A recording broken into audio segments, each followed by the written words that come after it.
Hello बच्चों, मैं आप लोग के लिए लेकर आया हूँ क्लास 12 का इंग्लिश क्लास के लिए। ठीक है ना। उसमें हम लोग समरी के बारे में बात करेंगे और समरी जो है काफ़ी एग्जाम में पूछता भी है और 10 नंबर का पूछता है, 2 समरी पूछता है। ठीक है ना।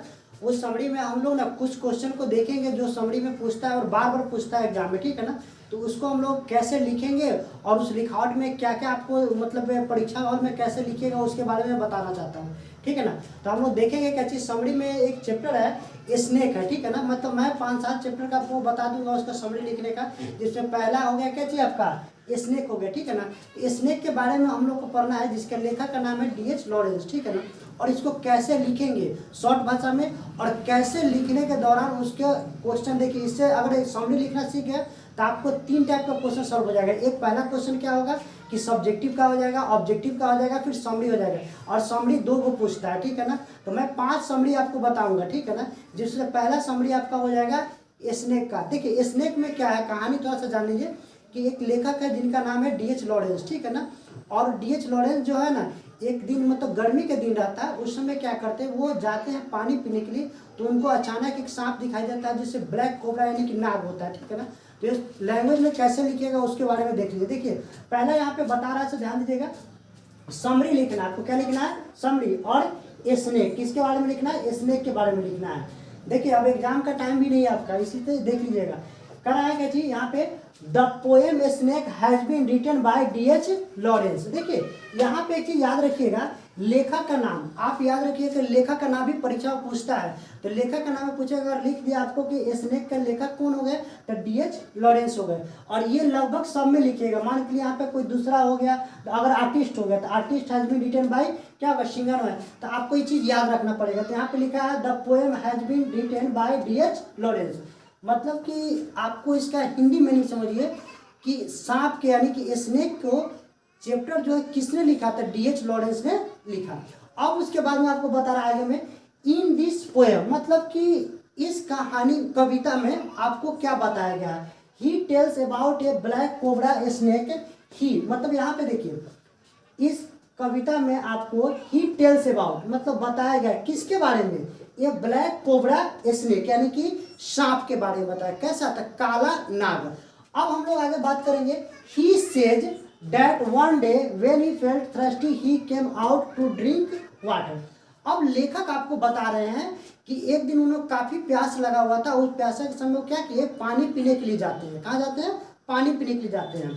अब कह रहे हैं as soon as he came out, जब आ रहा है he saw a black cobra, उन्होंने क्या देखा, एक black cobra near water trough. देखिए वाटर ट्रॉप मतलब क्या होता है कि जो मान के चलिए ना कि जो जल कुंड होता है ना, जहाँ पे पानी रहता है वो जल कुंड है, वहाँ पे वो क्या देखे, वाटर ट्रॉप के पास एक क्या देखे, सांप देखे। कौन सा, ब्लैक कोबरा देखे, उसी के पास। The snake came to drink water in a hot day. और दिन कैसा था, गर्मी के दिन था। तो यानी कि देखिए गर्मी के दिन में ही सांप निकलता है और प्यास भी अधिक हम लोगों को लगता है कैसे, गर्मी के दिन में ही लगता है। अब वहाँ पे फिर बता रहे हैं, यहाँ तक हो गया। अब to see his politeness the poet did not fair but he thought to kill the snake and he finally hit him with a stick.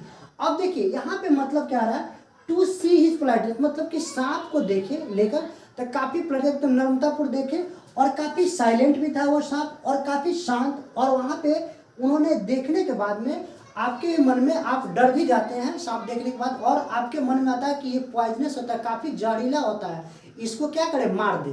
आप भी सोचिएगा, लेखक भी वही चीज को सोचे हैं।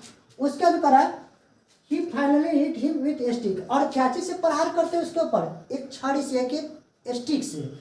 उसके बाद में the poet did not want to kill him, लेकिन यहाँ पे पोएट जो है उसको मारना नहीं चाहते हैं, लेकिन उनके मन में फिर आता है क्या कि जहरीला है, काट भी सकता है या काट लेगा।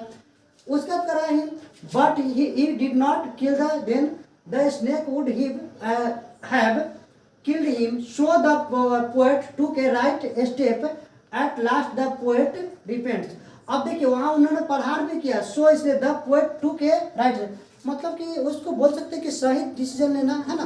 वो अपने विचार से, अनुभव से क्या किया, सही डिसीजन लिए और लास्ट में उनको क्या कर दिए, eight last the poet repent. और अब जब वो चला भी दिए स्टिक, फिर भी बाद में उनको क्या हुआ, काफी अफसोस हुआ। मैं आपको ये स्नेक के बारे में बताया हूँ, आप इसको क्या करिएगा, अच्छा से लिख लीजिएगा और एक बार जाके एग्जाम में के जाने से पहले आप इसको बढ़िया से देख लीजिएगा। और मैं इस पर आपको 4-5 बता दे रहा हूँ, आप उसको देख लीजिएगा। जब बोल दे रहा हूँ आप उसको देख लीजिएगा। एक देख लीजिएगा भारत इज माई होम, ठीक है। उसका दूसरा देखिएगा द आर्टिस्ट, और तीसरा देखिएगा आप इंडियन सिविलाइजेशन और कल्चर, और चौथा देखिएगा आप आई हैव ए ड्रीम। ये भी बहुत बार पूछता है, तो 4-5 देख लीजिएगा। और देखिए, देखने से आपको क्या स्नेक के बारे में देख ली, इसका ऑब्जेक्टिव आपको पता चल जाएगा, और उसका सब्जेक्टिव में क्वेश्चन पूछेगा तो वो पता चल जाएगा।